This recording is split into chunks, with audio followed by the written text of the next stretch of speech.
Welcome. In this quick and easy guide, I'll show you exactly how to allow camera access on Gmail, so you can join video calls, scan attachments, and capture images directly from your Gmail app.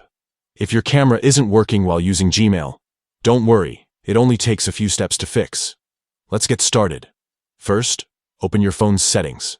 This is where all your app permissions are controlled. Depending on your device, the Settings app icon might look like a little gear. Tap it once to open. Next, scroll down and go to the section called Apps. On some devices, this might be called App Management or Manage Apps.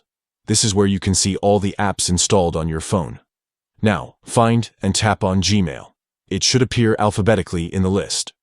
Once you open Gmail's settings page, you'll see several options that control how the app behaves on your device.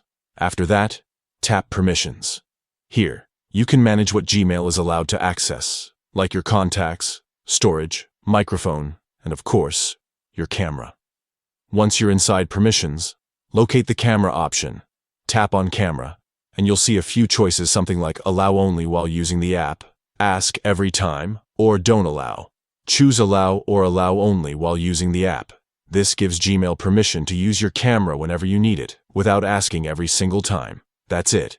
You've successfully enabled camera access for Gmail. Now, whether you're video chatting through Google Meet or attaching a photo using your camera, everything should work smoothly. Remember, giving your camera permission doesn't mean it's always running. Gmail will only use it when you choose to, and you can always change these settings later if you want to restrict access again. If this video helped you fix your camera issue with Gmail, don't forget to check out more quick tutorials like this one.